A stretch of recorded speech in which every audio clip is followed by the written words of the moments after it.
O Corinthians perde o seu quarto jogador no intervalo de uma semana e meia, e isso dos seus principais jogadores do time, tá? A gente vai falar muito disso. Também tem a renovação de contrato com o Gui Amorim, moleque da base aí, o Corinthians que após perder o Cauê Furquim na última semana para o time do Bahia, começou a dar uma atenção melhor para suas joias da base, para não acontecer erros, igual foi com o Cauê Furquim, porque acredito eu que no futebol, nos dias atuais, não dá mais pra gente ficar acreditando, na verdade nunca deu para acreditar em aperto de mãos, em acordo de cavalheiros, porque o que move o futebol hoje é o dinheiro, todo mundo sabe. Quem tiver mais vai acabar contratando jogadores sim, tá bom?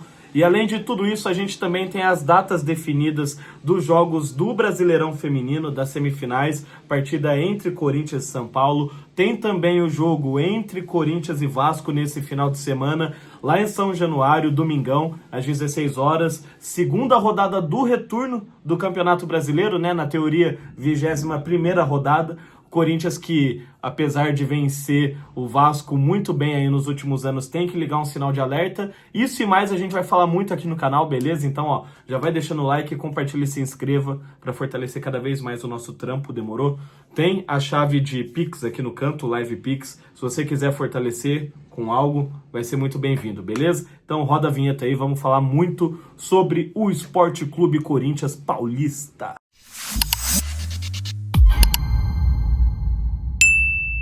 Mano, a notícia que saiu é de que o Martínez ele vai ficar fora por praticamente um mês por conta de uma lesão boba, tá? Que foi uma lesão na mão aí que ele teve que fazer uma cirurgia de emergência.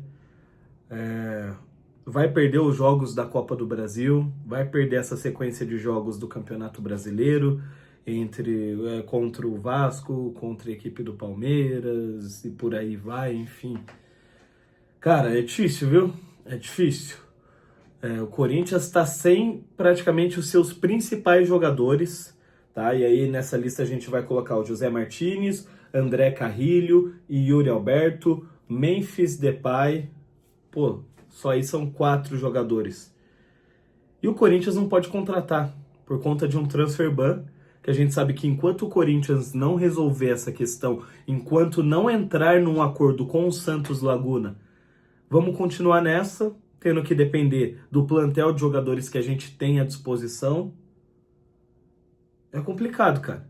Porque a gente passa do Palmeiras sonhando em ganhar, em vencer a Copa do Brasil, porque a gente viu que de fato o caminho ficou um pouco mais tranquilo, porque os times que na teoria seriam muito difíceis de enfrentar, praticamente todos caíram, e aí a gente conseguiria, digamos, sonhar com a conquista do tetracampeonato da Copa do Brasil.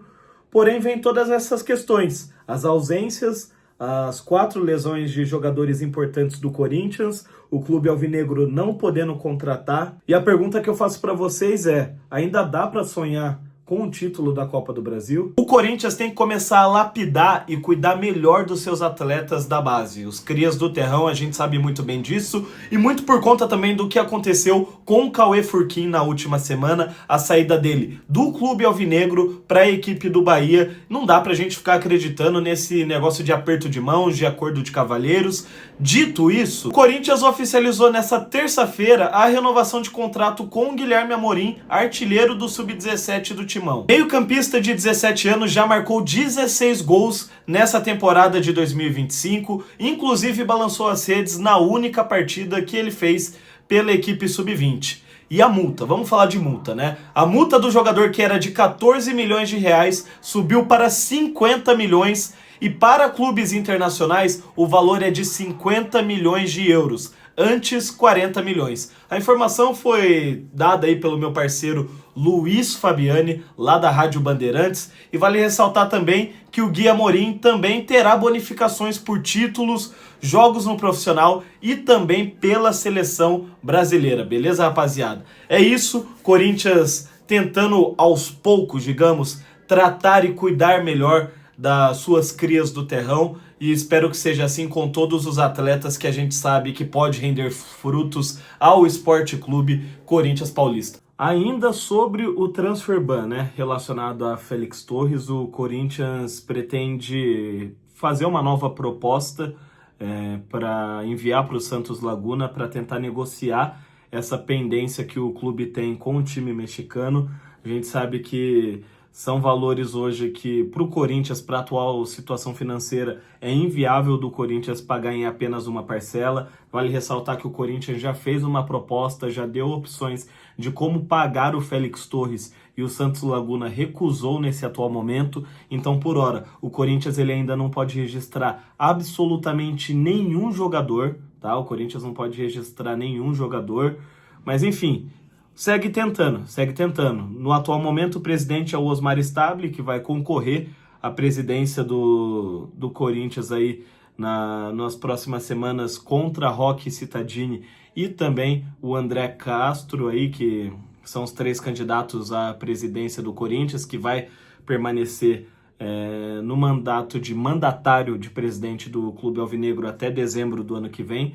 Isso para pegar o restante da gestão que na teoria seria do Augusto Melo, caso ele não fosse empichado aí nas semanas anteriores lá no Parque São Jorge. Dito isso, meus amigos, datas e horários dos jogos da semifinal do Brasileirão Feminino foram definidas, tá? Corinthians que vai ter o clássico majestoso pela frente, vai enfrentar a equipe do São Paulo, que inclusive foi a última final, né, do ano passado. Corinthians que vence mais um Campeonato Brasileiro Feminino, dessa vez em cima do São Paulo, jogando a primeira no Morumbi e depois na Neoquímica Arena. Dessa vez vai ser no mesmo formato, porém a gente ainda não sabe onde vai acontecer os jogos. A gente sabe que a partida de ida será no estádio do Morumbi e a volta ainda não se sabe porque vai ser no dia... O primeiro jogo, só para vocês saberem, nesse domingo já, dia 24 de agosto, às 10h30 da manhã. E o da volta no domingo que vem, dia 31 de agosto, também às 10h30. E na Neoquímica Arena é muito inviável disso acontecer, porque no mesmo dia teremos o derby do futebol masculino pelo Brasileirão 2025, entre Corinthians e Palmeiras. Então, muito provável que essa partida talvez vá para a Fazendinha ou até mesmo para o Paulo Machado de Carvalho, o meu, o seu, o nosso Pacaembu, beleza? Então ainda não se sabe onde que o Corinthians vai jogar a partida como mandante, mas enfim. Dito isso, temos a partida contra o Vasco no fim de semana aí, domingo, às 16 horas, lá em São Januário. O Vasco que tem 1 ou 2 jogos atrasados do Campeonato Brasileiro, vai jogar hoje, inclusive contra a equipe do Juventude, um jogo atrasado, ou seja, o Corinthians ele vai conseguir descansar a semana inteira para pegar o Vasco. O Vasco enfrentou o Santos, está indo para Caxias do Sul, né? Vai enfrentar a equipe do Juventude jogando lá em Caxias e vai enfrentar o Corinthians no domingo. Então o Corinthians vai descansado, mais descansado que o Vasco para esse confronto. E apesar do Corinthians bater muito no Vasco nos últimos anos, vencer boa parte das partidas. Se você pegar os últimos 15 anos, o Corinthians bateu no Vasco em qualquer ocasião possível. Porém, não tira o fato de que o Corinthians atualmente está mal por conta de ter ausência de jogadores fundamentais. No caso, a gente pode citar Yuri Alberto, José Martinez, André Carrilho, Memphis Depay, e vai jogar em São Januário. O Vasco ele vem de uma vitória muito mais do que maiúscula, uma goleada contra o Santos, jogando no Morumbi por 6-0. O time que criou uma confiança após essa partida vai ter o jogo contra a equipe do Juventude e vai enfrentar um Corinthians que vem de uma fase muito ruim no Campeonato Brasileiro, né? Dos últimos 10, 11 jogos, o Corinthians conseguiu vencer apenas uma partida, empatou muito, perdeu alguns jogos. Então, de certa forma, é preocupante o Corinthians que vai com o que tem de melhor. Sendo bem honesto com vocês, eu colocaria o Thales Magno de titular. Ah, por que você colocaria o Thales Magno de titular? Lei do ex. Simples assim, lei do ex. Eu colocaria o Thales Magno de titular no jogo de São Januário por conta da lei do ex. Se tem uma coisa nesse mundo, meus amigos, que nunca vai falhar, nunca vai falhar, se chama lei do ex. Beleza que do lado de lá eles têm o Lucas Piton, do nosso lado a gente tem o Thales Magno. Se o Thales Magno entrar e fazer gol e der a vitória pro Corinthians, podem voltar nesse vídeo aqui, ó, falar, ó, parabéns, Caioba, você acertou.